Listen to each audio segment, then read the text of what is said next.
nos está acompañando el doctor Luis Italiano, que es un abogado, mediador, que ha dedicado sus trabajos literarios generalmente a ensayos.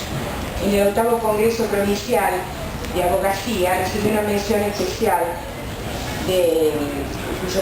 cuyo nombre es doctor Norberto Centeno. No sé si se escucha bien. Sí. El nuevo facilitador es una teoría de la construcción en la historia a través de la construcción de las responsabilidades, seleccionado como material de lectura en el Instituto Provincial de la Administración Pública.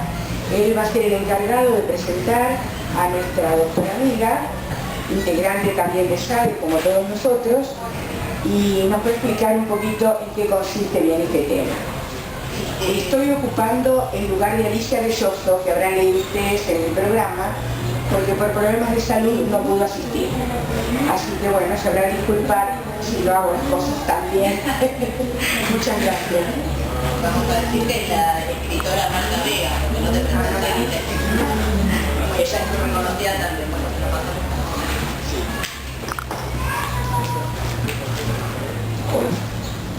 Bueno, si se escucha bien.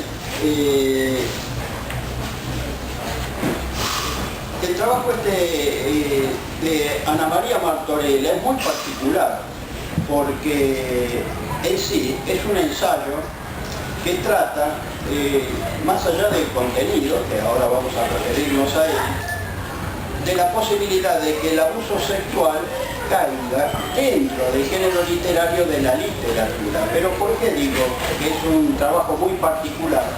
Porque desde el inicio queda desdoblada la cuestión esta. Primero tenemos que explicar qué son los ensayos, qué es un ensayo y qué significa la palabra literatura, para después entrar ya de lleno al tema del abuso sexual y si puede expresarse a través de la literatura.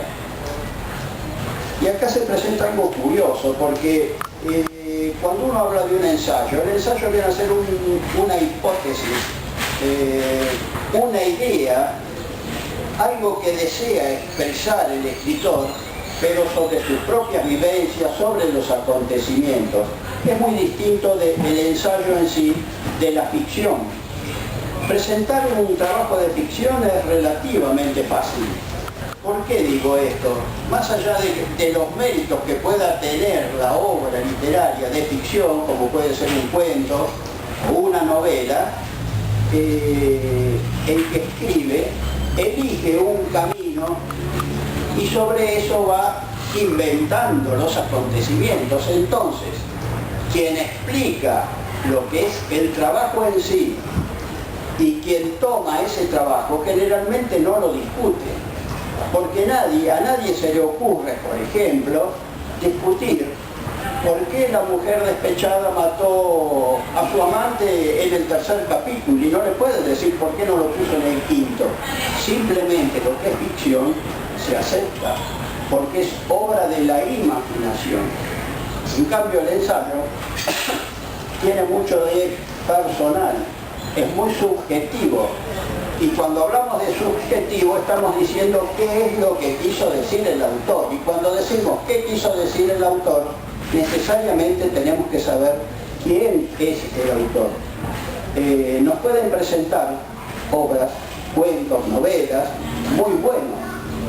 Y uno pregunta quién es el autor. Bueno, están personas con sus méritos académicos, pero tal vez no más. En el ensayo se hace necesario saber quién es el ensayista, porque está volcando una expresión, ¿cómo decirle? Está lanzando una idea, una hipótesis de algo que está sucediendo en la realidad. Y dentro de los ensayos tenemos otro tipo de ensayo, aquel en el cual no se pregunta, simplemente se da la opinión. Generalmente en los diarios se escriben muchos ensayos. Uno los lee, piensa un poco y ahí termina la cuestión. Pero en el caso de Ana María Martorell, es un ensayo reflexivo, porque ella formula preguntas y a través del juego dialéctico esa serie sucesiva de acontecimientos que se van produciendo incluso en la intelectualidad de la persona, cuando a uno le preguntan, siente la necesidad de responder. Entonces yo le decía a Ana María Martorella, bueno, ella misma se ha puesto la soga en el cuello porque nos está preguntando y entonces nosotros vamos a tener que responder. ¿Por qué pregunta lo que pregunta y qué es lo que nosotros nos preguntamos de lo que está preguntando? Esa es la función del ensayo, diferente de lo que es la ficción. Y después, como reflexión final, si eso que pregunta y eso que se escribe puede alcanzar el grado de literatura. Y dentro de lo que es el grado de literatura en el abuso sexual infantil, tenemos un marco referencial más amplio todavía, que es si el horror puede ser un marco de la literatura. Por eso me he preguntado si aquellos que escriben sobre los campos de concentración o esos campos de concentración privados que son el abuso sexual infantil puede ser objeto de literatura.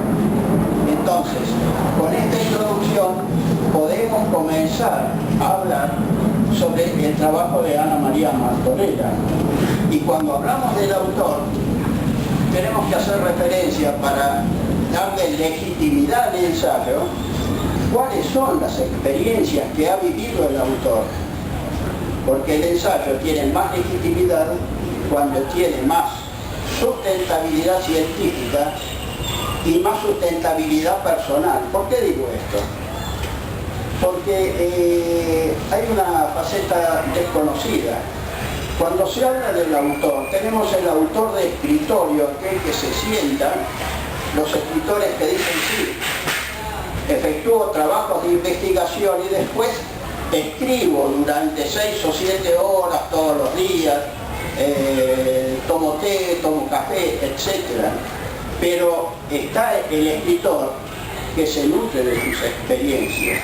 Y dentro de las experiencias, porque las conozco, están aquellos que tratan los abusos sexuales infantiles, porque quien vive, no el victimario, me estoy refiriendo al médico terapeuta, son experiencias en alguna medida peligrosas, porque resulta que los victimarios quieren vengarse, se enojan, quieren evadirse de sus responsabilidades, y una forma es acusar a los propios médicos terapeutas de lo que están diciendo para poder zafar de la situación.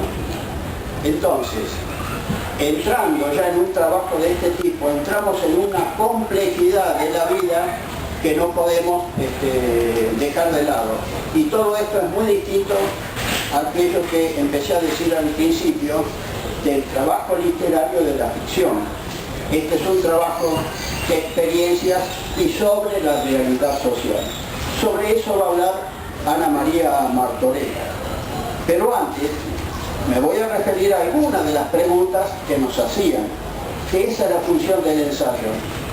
No solo preguntar, sino también responder.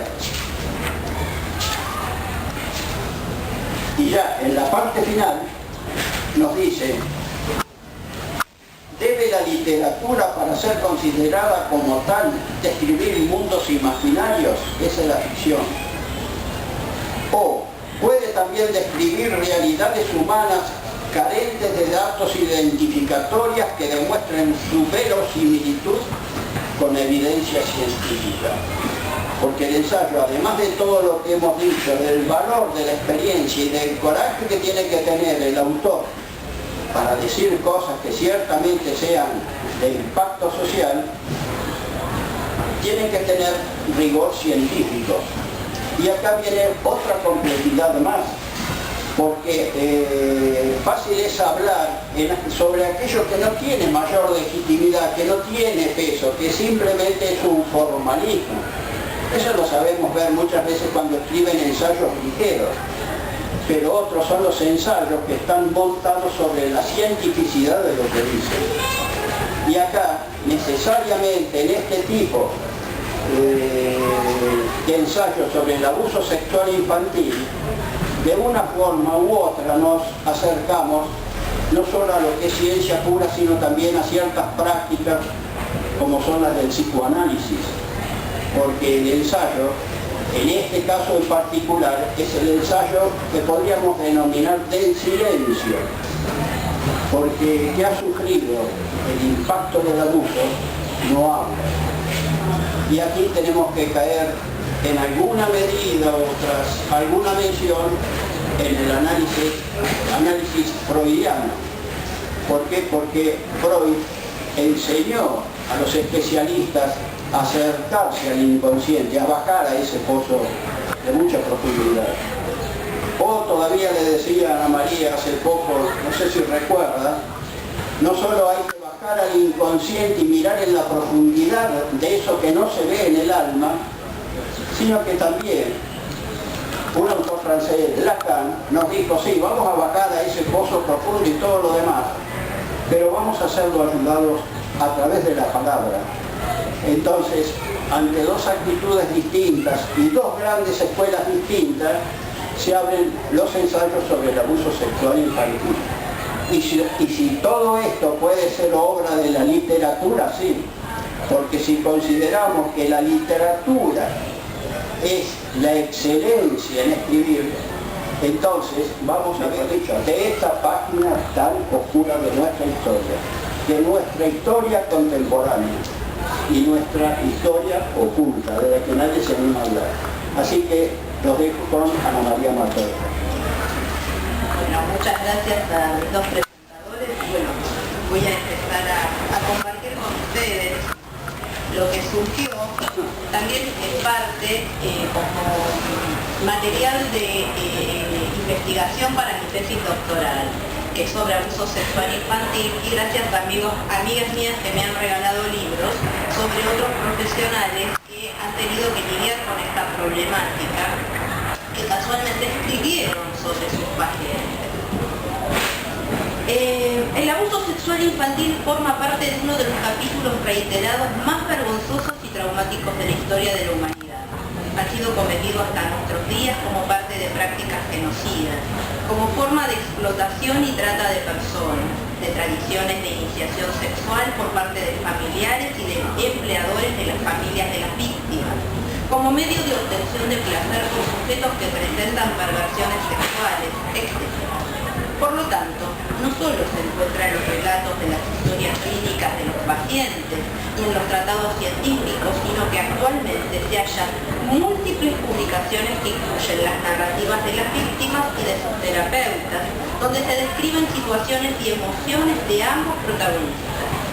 Es decir, el diagnóstico de este horror se realiza mediante diversas técnicas y elementos, como los gráficos, el juego y los test proyectivos, que logran mediatizar y o vehiculizar la palabra en todos sus códigos posibles, ya que los niños no poseen habilidades lingüísticas para nombrar tales actos ni sentimientos surgidos de espíritu. El abuso sexual infantil se encuentra clasificado por la Organización Mundial de la Salud a través del CIE-10 y también en el DSM-4, el Manual de Trastornos Mentales Americanos de Estados Unidos, siendo que recién en los albores del siglo XX comenzó a pensarse como algo posible y, aún más, perpetrado en el seno de las propias familias, en forma incestuosa. El abuso sexual infantil hasta ha sido, y lamentablemente sigue siendo, narrado en notas de periódicos tan amarillistas como reales, describiendo trágicas consecuencias para las víctimas, como violación, embarazos precoces, descendencia no deseada, suicidio, aborto terapéutico, muerte. Nunca dan pautas de prevención. Al abuso sexual infantil corresponden los síntomas de trastorno por estrés postraumático, ya sea porque las jóvenes víctimas fueron sometidas sexualmente, han sido amenazadas o han sido testigos de actos sexuales que la mente infantil no alcanza a comprender ni posee la madurez necesaria para consentirlos ni tolerarlos, respondiendo con temor, desesperanza y horror intenso que pocos oyen e interpretan. El abuso sexual infantil se reexperimenta entonces Pero... ¿escuchan? Sí. El abuso sexual infantil se reexperimenta, entonces, persistentemente, a través de los recuerdos recurrentes e intrusivos, que provocan malestar, incluyendo imágenes, pensamientos y percepciones que se expresan en los juegos repetitivos de los niños y niñas, donde aparecen francos indicadores de temor o aspectos característicos del trauma. También reaparecen sueños de carácter recurrente, de contenido terrorífico e irreconocible, con sensaciones de revivir el acontecimiento traumático como si fueran ilusiones, alucinaciones y episodios disociativos denominados flashbacks. Provoca malestar psicológico intenso, estímulos internos o externos que simbolizan o reevocan un aspecto de la experiencia victimizante, acompañados de respuestas fisiológicas idénticas a las manifestadas durante el o los episodios dolorosos. Taquicardia, sudoración, angustia hasta el llanto y los gritos, pérdida de control de los esfínteres como anuresis, encopresis, etc. La víctima de abuso sexual infantil se esfuerza por evitar constantemente los estímulos asociados al trauma junto al embotamiento consecuente. Evita pensamientos, sentimientos y conversaciones relacionadas. Se evade de actividades, lugares o personas. Fracasa en recordar tanto un aspecto importante del hecho como en interesarse en la participación de acciones significativas, una sensación de desapego o enajenación frente a los otros, junto a restricción de su vida afectiva y sensación de futuro limitado, tanto personal, laboral, académico, profesional. Presenta dificultades para conciliar o mantener el sueño, irritabilidad o ataques de ira, dificultades para concentrarse, hipervigilancia, respuestas exageradas de sobresalto. Si tiene suerte y es lo suficientemente inteligente, logra transformar todo esto con recursos creativos y se convierte en un personaje heroico de su propia historia. Es resiliente. Son resilientes frente a tan cruel adversidad. Es por eso que se plantea reflexionar sobre la inclusión de estos textos al género literario, no solo científico, sino de la narrativa, en la que los relatos corresponden a historias personales, cuidando sumamente la identidad real y datos remitentes a sus protagonistas. Dicho discurso literario contiene además elementos que refieren a la subjetividad de quien lo escribe y se comprueba en su escritura, que se halla imbuida de las emociones de su autor en cada párrafo. Aún, la búsqueda en Internet ofrece numerosos trabajos sobre abuso sexual infantil desde el punto de vista clínico, filosófico y social. Pero pocas fuentes dan cuenta del relato de las víctimas con respecto a sus sentimientos, frustraciones, dolores, debidos al daño padecido y que afecta su integridad psicofísica. Quien sufre abusos en la infancia tiene el recuerdo del abuso grabado en él y el de todas las emociones que lo acompañaron.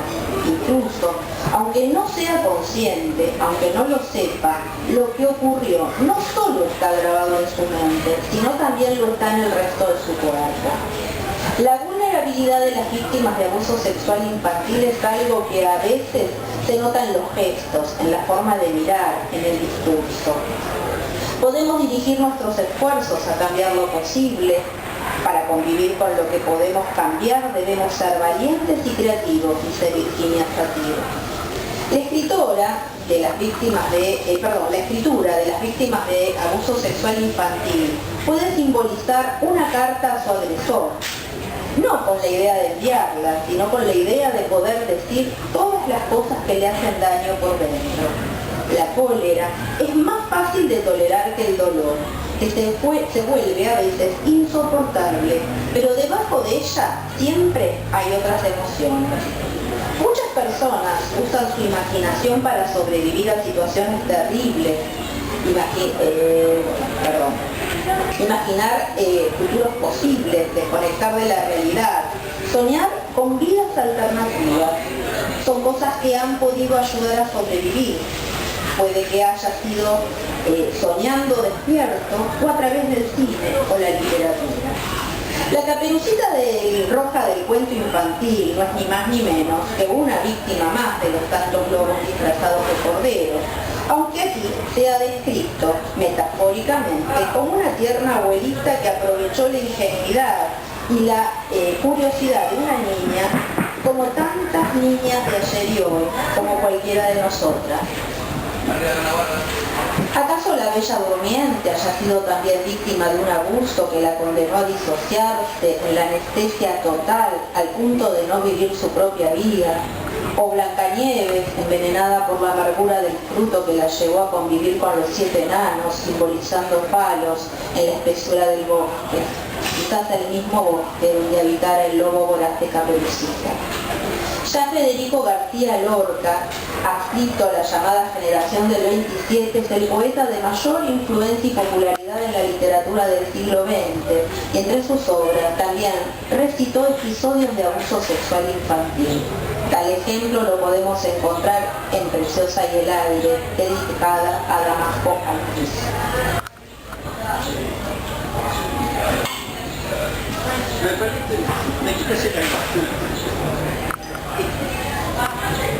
No, aquí la escritora Marta Vega ahora va a leer a Federico García Lorca, pero quería recordarle antes, para ir intercalando otros temas, que ayer leí un ensayo muy curioso, precisamente que está relacionado con Caperucita Roja y el lobo feroz. Y ustedes van a decir qué tiene que ver esto. Desde el punto de vista del psicoanálisis, nos preguntamos qué era Caperucita Roja y qué era el lobo feroz. Y el lobo feroz no podría ser un violador. Y como en esa época no se podían tratar estos temas, metafóricamente estábamos hablando a través de los cuentos. Pero ¿qué pasa? Ayer salió un artículo precisamente en un periódico sobre la historia de Caperucita Roja, que dice que ha tenido distintas versiones a lo largo de la historia. Una de las últimas fue la de Grimm del siglo XIX, otra de Perrault anterior, y así sucesivamente hasta llegar al fondo de los tiempos y en otros lugares del mundo donde también aparecen cuentos y relatos similares al de Caperucita Roja. Y la pregunta que ahora me hago, ya que estamos hablando de un ensayo, es si el tema del incesto y el tema de Caperucita Roja no se viene transmitiendo, también se viene transmitiendo a través de los cuentos. Quería decir esto nada más.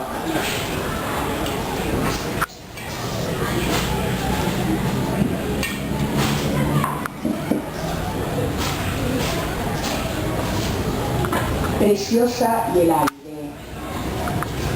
Su luna de pergamino, preciosa tocando, viene por un anfibio sendero de cristales y laureles. El silencio sin estrellas, huyendo del sonsonete, cae donde el mar bate y canta su noche llena de peces. En los picos de la sierra los carabineros duermen, guardando las blancas torres donde viven los ingleses. Los gitanos del agua levantan por distraerse glorietas de caracolas y ramas de pino verde. Su luna de pergamino preciosa tocando viene. Al verla se ha levantado el viento que nunca duerme. San Cristobalón desnudo, lleno de lenguas celestes, mira a la niña tocando una dulce gaita ausente. Niña, deja que levante tu vestido para verte. Abre mis dedos antiguos la rosa sol de tu vientre. Preciosa tira el pandero y corre sin detenerse. El viento hombrón la persigue con una espada caliente. Frunce su rumor el mar, los olivos palidecen. Cantan las flautas de Umbría y el lisogón de la nieve. Preciosa, corre, preciosa, que te coge el viento verde. Preciosa, corre, preciosa, míralo por donde viene. Sátiro de estrellas bajas con sus lenguas relucientes. Preciosa y llena de miedo, entra en la casa que tiene más arriba de los pinos, el cónsul de los ingleses. Asustados por los gritos, 3 carabineros vienen. Sus negras capas ceñidas y los gorros en las sienes. El inglés da a la gitana un vaso de leche tibia y una copa de ginebra que Preciosa no se bebe. Y mientras cuenta llorando su aventura aquella gente, En las tejas de pizarra el viento furioso muerde. Gracias a vos.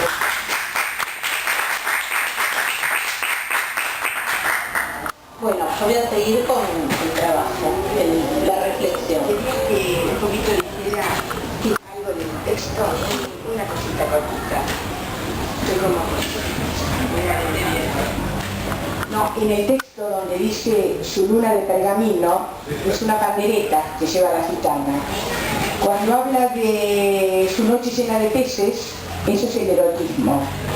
Y los gitanos que se distraen con glorietas de caracolas son haciendo una fiesta gitana.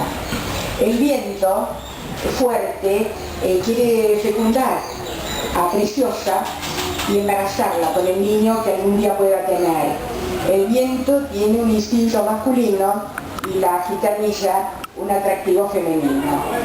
Entonces el autor, Lorca, aconseja que corra y encuentra en el cónsul un consuelo para su dolor. Quería aclararles algunos versos, ¿no?, del poema. Gracias. Muchas gracias, nos enriqueciste más todavía. Bueno, voy a empezar a tomar algunos de los textos que yo fui analizando para llegar a esta conclusión si lo incluimos o no dentro de la literatura como género literario.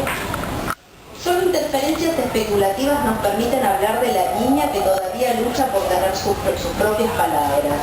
Pero en 1895, Freud, ante el relato de las pacientes histéricas, creyó que había existido siempre en sus padecimientos infantiles un abuso sexual concreto, perpetrado por un adulto generalmente cercano familiarmente. Era un suceso acaecido, concreto.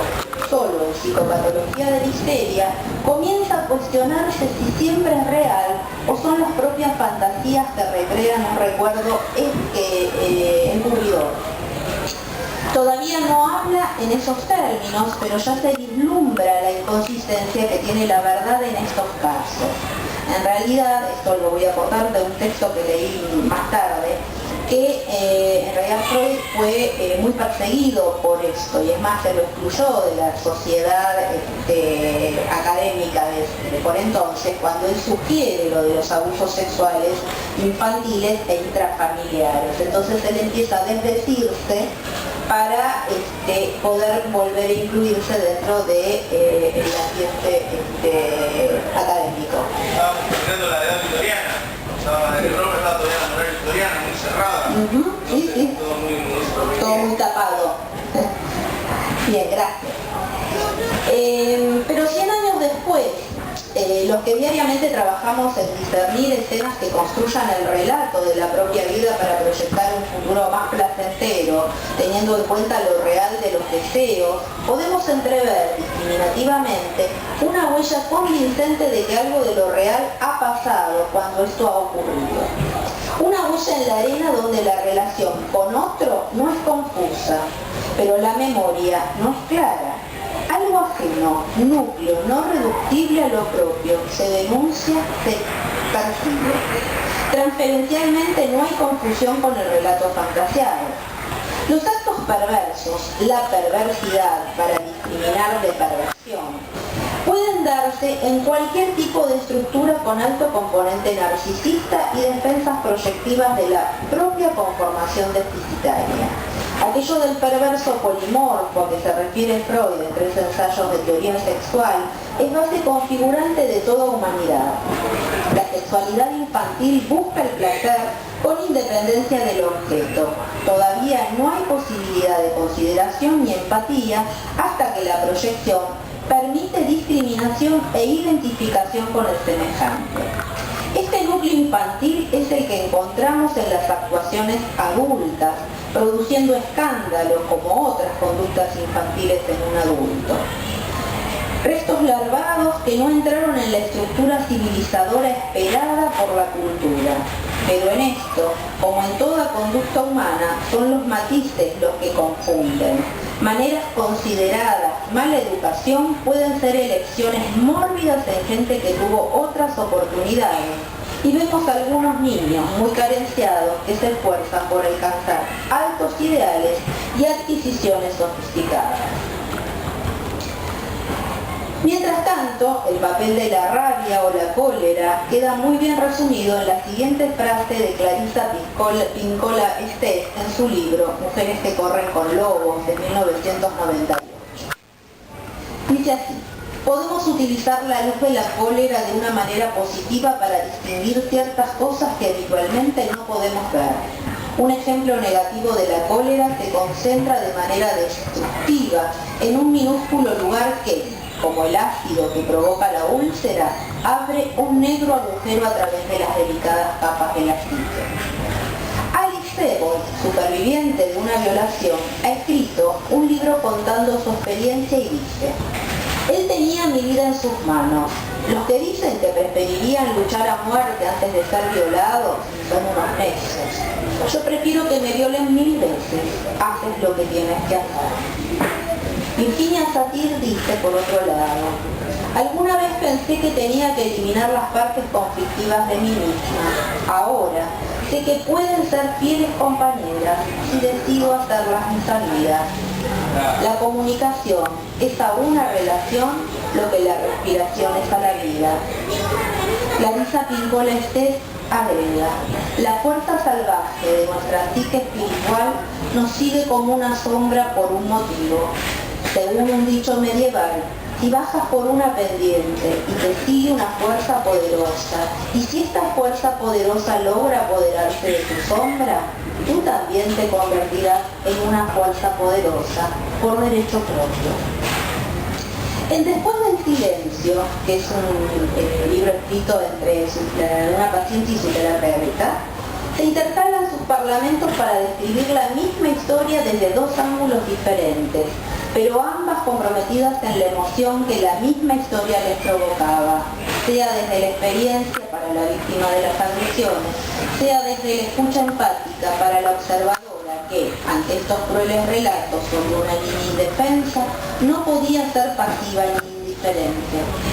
Dice así: viví dos vidas paralelas en una misma existencia. Por una parte, una dulce infancia protegida en casa por mis padres y mis hermanos. Por otra, con mi agresor que me privó de libertad. Durante muchos años no fui capaz de hablar sobre los abusos, ni siquiera conmigo misma. Estos ocurrían casi a diario, pero cuando me marchaba de su lado yo debía desconectar de aquello y pasar a mi otra vida, como si eso no hubiera ocurrido. Así que me pasé parte de mi vida como si eso no hubiera ocurrido.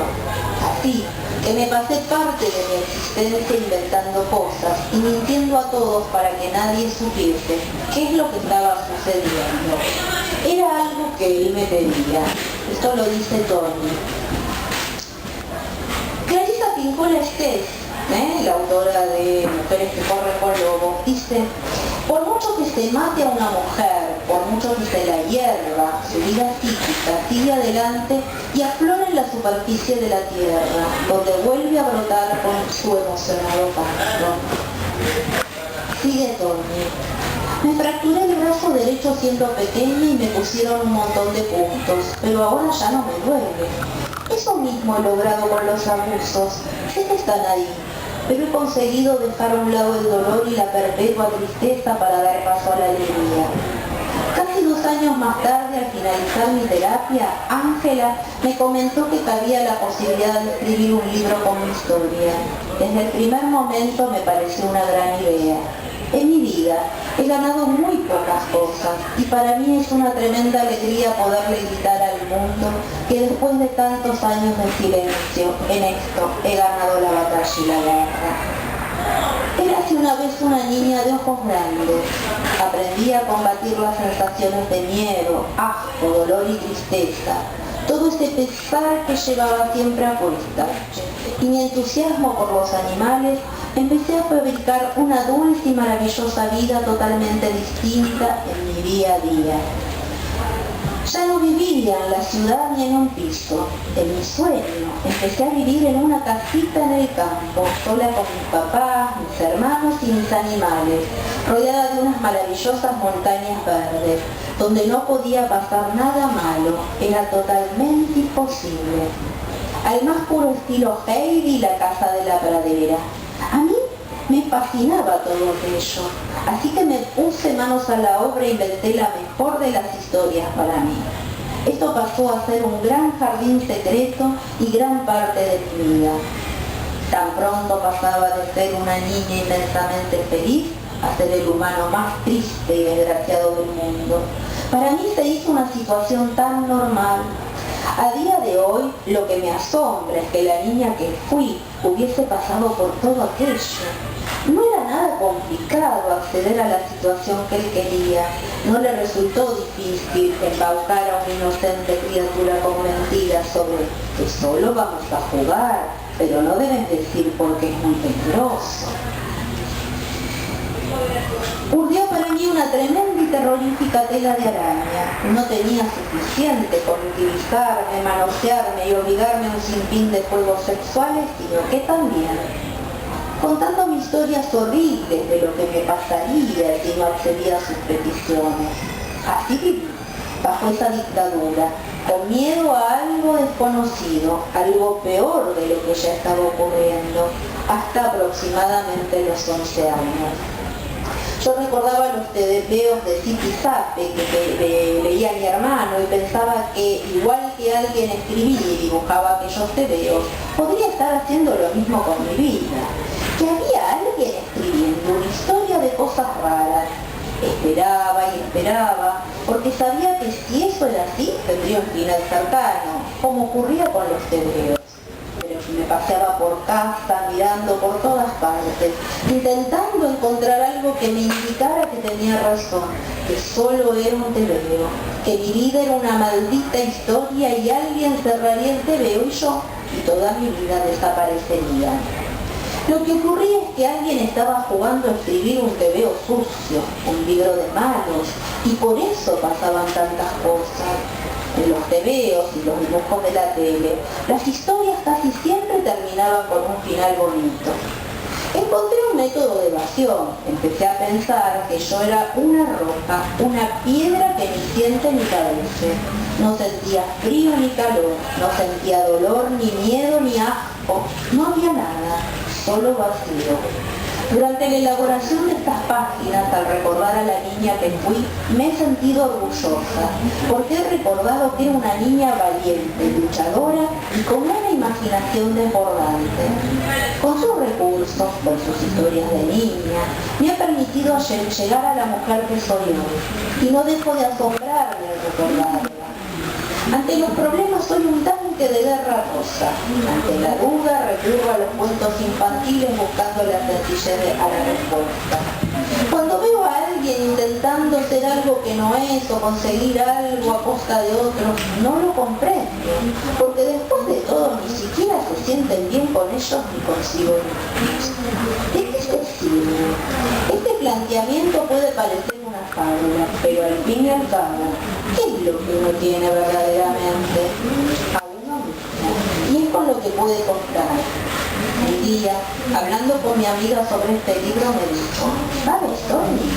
Creo que tienes el corazón de un niño y el espíritu de un guerrero. Yo no era otra cosa que la niñez que me quedó por vivir. No me importó, no quise pensar en lo que dejaba atrás. Solamente sentía que por fin había sido capaz de hacer lo que tantas y tantas veces decía, ponerle un pronto final a mi vida.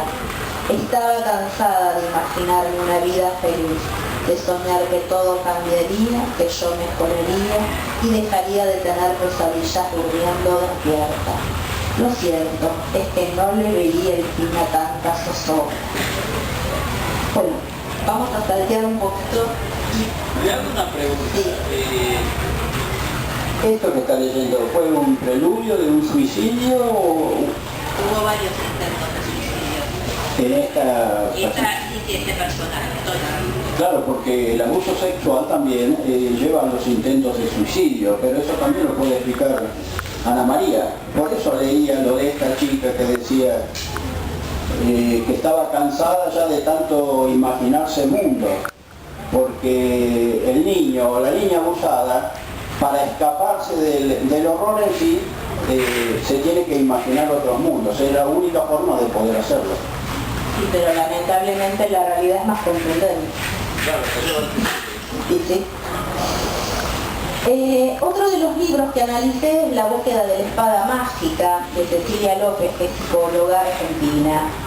Y en este libro tenemos páginas y párrafos que considero de un virtuosismo literario capaz de movilizar las emociones del lector en sus fibras más íntimas y remitirlo empáticamente a las vivencias de los dos personajes infantiles, que más allá del dolor de sus victimizaciones, no pierden el encanto de la espontaneidad y la alegría de los ingenuos inocentes. Gina quiso compartir la sesión que pasaría a transcribir con su papá. Sin embargo, cuando Nacho se sentó dispuesto a jugar con ella, se encerró en la antesala del consultorio, negándose incluso a hablar.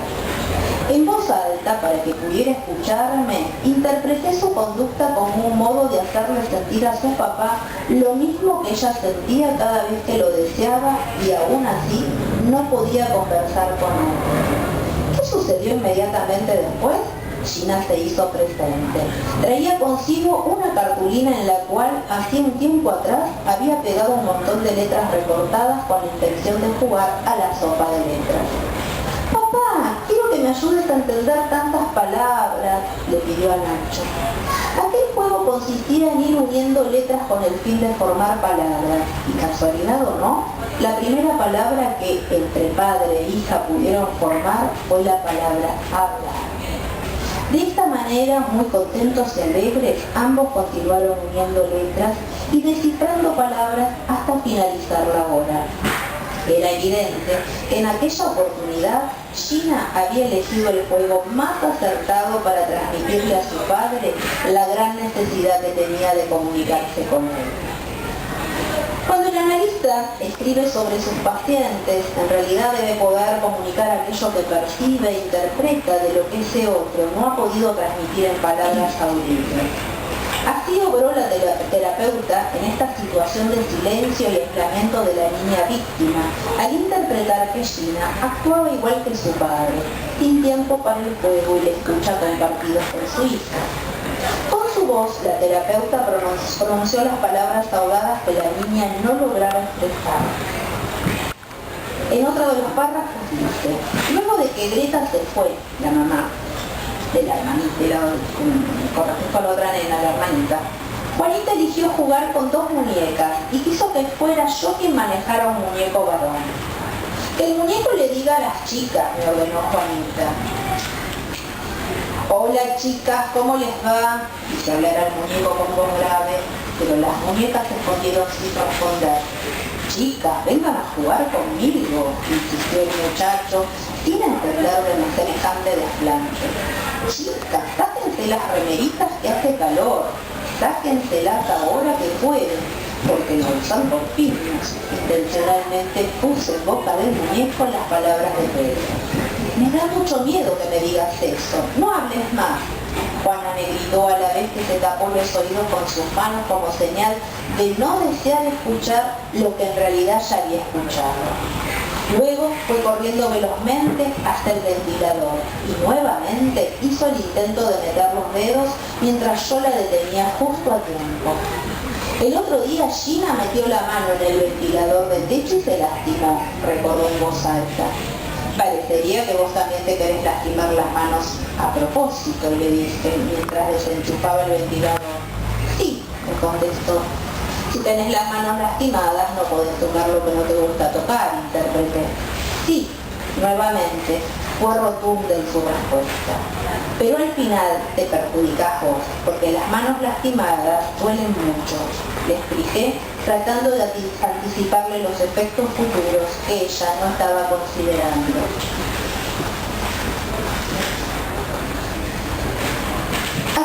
Aquí llenamos un balde de agua para que las muñecas se pudieran bañar mientras ella metía en el agua las dos muñecas. El muñeco, manejado por mí, también se quiso meter al agua para jugar con las chicas. Sin embargo, cuando lo hizo, estas salieron de inmediato y se escondieron. La historia se volvía a repetir. Ya no me gusta este juego, me dijo preocupada. Luego tomó un trozo de plastilina y comenzó a amasarlo en silencio. Tu cara me dice que tiene miedo. ¿Es eso cierto?, le pregunté. No tengo miedo, nada más tengo rabia. O sea que tenés rabia. Sí. ¿Por qué será que tenés rabia?, le pregunté. Porque Gina se porta mal. ¿Y por qué se está portando mal Gina? Ella tiene bronca y después me pelea. Sus ojos se llenaron de lágrimas y comenzó a hacer pucheros. ¿Y por qué estás haciendo pucheros? Es que a mí me da muchos nervios todo eso. Para entonces su voz era casi inaudible. ¿Qué cosas te están dando tantos nervios? Los secretos. Me contestó muy seria, mirándome profundamente a los ojos. ¿De quién es el secreto?, le pregunté, intuyendo que me estaba queriendo decir algo muy... A leerles algo que lo incluí hace poquito, porque este libro me llegó hace poquito a mis manos gracias a Vanessa, que sabía de mi interés. Y voy a leer algunas de las páginas. El libro es La niña del canal de Thierry Lenain. Esta historia comienza antes de las primeras páginas y como tantas otras terminará después de las últimas o tal vez nunca. La Navidad quedó atrás, los pinos desnudos de adornos yacen abandonados en las calles. Sara los esquiva sin verlos. Camina con el abrigo abierto y una bufanda que apenas le cubre el cuello. Pero no tiembla. Es insensible al frío y a la muchedumbre que se apina a su alrededor y le empuja. Avanza con el rostro muy pálido, hacia otro lugar, hacia ningún lugar, ausente de su cuerpo que pasa rozando mecánicamente las manos. Su imagen se desvanece en las vitrinas de las tiendas. Sara es tan solo una sombra, la sombra de una niña a la que nadie nota, de una niña que se va borrando. Después de subir los escalones que llevan hasta su piso, Sara introduce la llave y gira el cerrojo.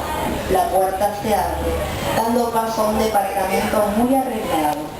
Sara atraviesa varias piezas haciendo crujir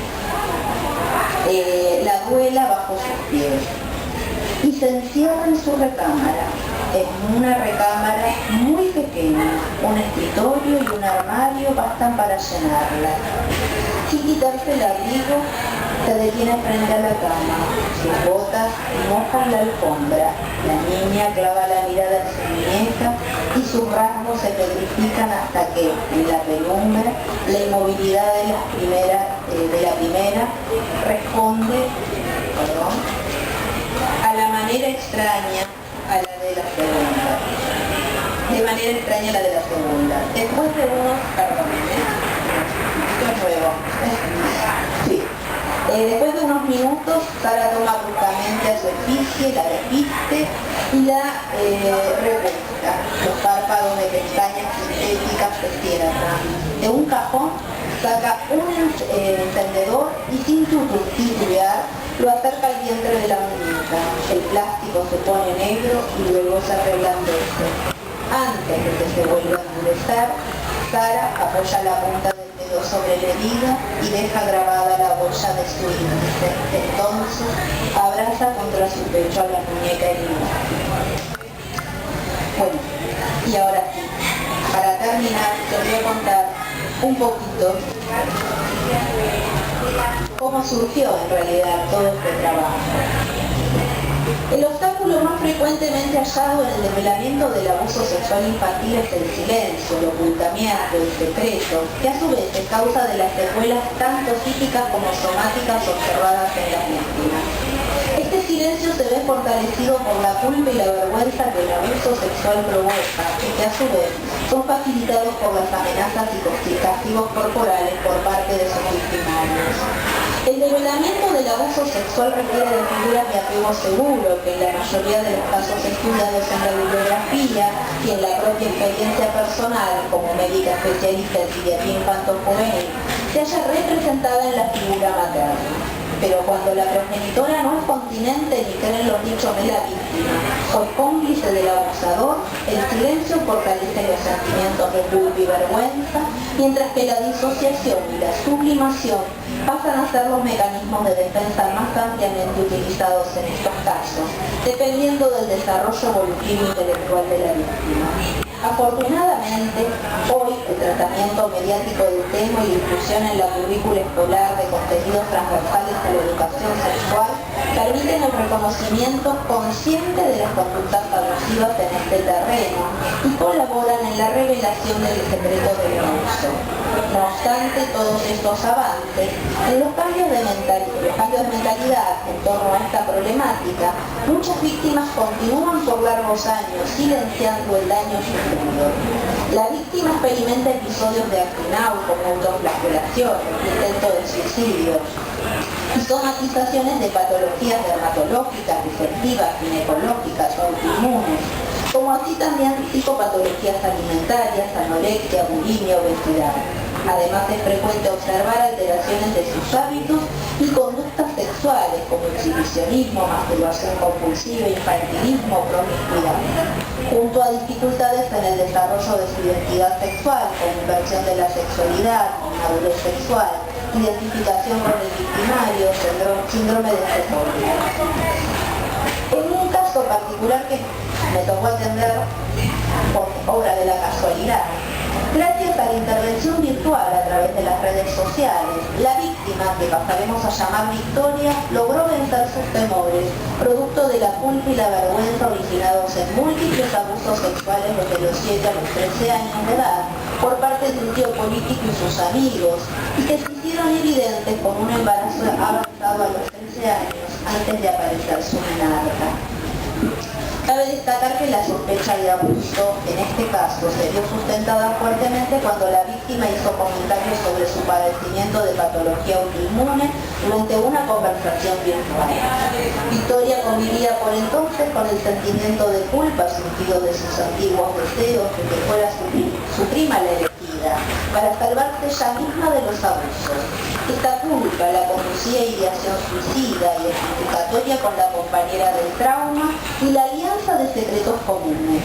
Culpa a su vez asociada a sus deseos filicidas confesos, en relación al episodio en que quiso callar el llanto de su hijo con su mano sobre su carita, en momentos en que apareció una enfermera que la estigmatizó profundamente por su gesto riesgoso para la vida del bebé, al que la mujer retiró en ese momento de la habitación para nunca más entregárselo a aquella madre niña que aún sobrevive actualizada en el inconsciente de Victoria. Durante otra conversación virtual, Victoria comentó sobre la existencia de un escarpín en su poder desde hacía 25 años, del cual no se desprendía ni para dormir, prendido a sus prendas íntimas o sostenido en su mano cerrada en puño. Dicho escarpín durante el 2011 desapareció inexplicablemente, provocándole gran angustia y culpa por fantasear una supuesta incapacidad de sus aptitudes maternantes protectoras, hasta que una compañera se lo entregó sin funcionar solísimo. Esto fue lo que escribió Victoria en aquel momento. ¿Y de qué me quejo, no? Si dejé que te regalaran como un cachorrito, cuando pensaba en nada, cuando no había aprendido a ser yo. Quise reemplazarte por alguien que también se fue y hoy te extraño, y hoy entiendo lo que hay que hacer. Y aunque estés en el lago, la verdad no imagino dónde, aunque no estés acá al lado mío, en fin, aunque hace rato no te pueda abrazar, ¿qué importa? Si de muy cobarde nunca voy a decirlo, si sigo dejando que lo hagan mis hijos. Victoria necesitaba contar su historia y entenderla a través de las respuestas de quien pudiera escucharla para aliviar la carga que representaba. Los emails y mensajes privados de Facebook contenían párrafos dolorosos y fotos de sus lesiones dérmicas vesiculares hipersensibilizadas, resultados de laboratorios y biopsias, las fotos del escarpín, el nombre. Cada vez que se sentía atrapada en sus alucinaciones sensoperceptivas de la presencia de sus victimarios, rozándole la piel sobreerotizada en su infancia, hasta la reexperimentación de las múltiples penetraciones vaginales.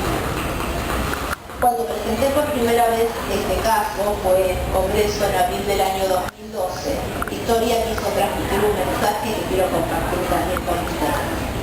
Si ustedes pueden entender esta historia con la razón y el corazón al mismo tiempo, serán la voz de los que todavía no pueden hablar y viven sumidos en el infierno. Sí, señoras, el infierno existe, aquí en la tierra, al lado de ustedes, mientras ustedes sean portadores de las voces que callan o callaron para siempre. Yo intentaré poner orden en esta célula y cuando me cure, agitaré las masas para que esto que me pasó a mí no vuelva a pasarme a nadie. Y ahora sí, ya terminé y los dejo ahí y le entregamos la sala. Las conclusiones empiezan con la pregunta que expresó José Luis Italiano al principio. ¿Debe la literatura, para ser considerada como tal, describir mundos imaginarios o pueden también describir realidades humanas, carentes de datos identificatorios que demuestren su verosimilitud con evidencia científica? ¿Estos textos, acaso, no asemejan o superan en sus descripciones y relatos la crueldad despiadada de los cuentos de hadas y brujas, ogros y duendes? ¿Quién se atreve a negar que algunos de los protagonistas de los párrafos anteriores no son lobos disfrazados de tiernas abuelitas y donde los terapeutas deben cargar sus intervenciones estratégicas a modo de armas como cazadores y príncipes valientes? ¿Acaso aquellos cuentos hayan sido escritos por víctimas sobrevivientes de abusos sexuales, sublimando en la letra simbolizaciones de sus horrorosos padecimientos que nadie creía, que ellos mismos no se animaban a confesar o recordar en forma consciente? ¿Acaso las figuras de apego seguro hayan sido esas hadas capaces de neutralizar el hechizo de sus victimarios fantasmáticos? Los géneros literarios se caracterizan por la calidad en que los autores son capaces de hacer comunicable aquello que desean que el otro conozca, comprenda o interprete. Si el autor posee el atributo de transmitir la escena, las características de o los personajes y los matices de las emociones, sensaciones y sentimientos que han percibido y los invaden, teñidos de su propia subjetividad, considero que entonces está escribiendo literatura. Sin importar si su narrativa surgió de su actividad profesional, que a modo de material onírico también son simbolizaciones de aquello que ha vivido e intenta elaborar para resolver un conflicto difícil de procesar en su psiquismo. Es decir, que, de todos modos, la narrativa que surge de la experiencia profesional y científica en su producto final corresponde a la escala del artista. Muchas gracias.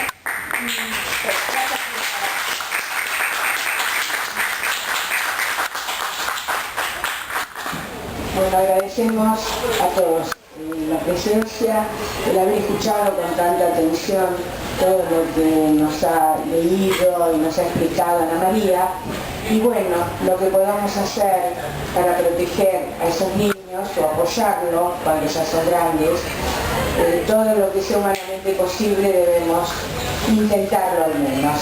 Muchísimas gracias.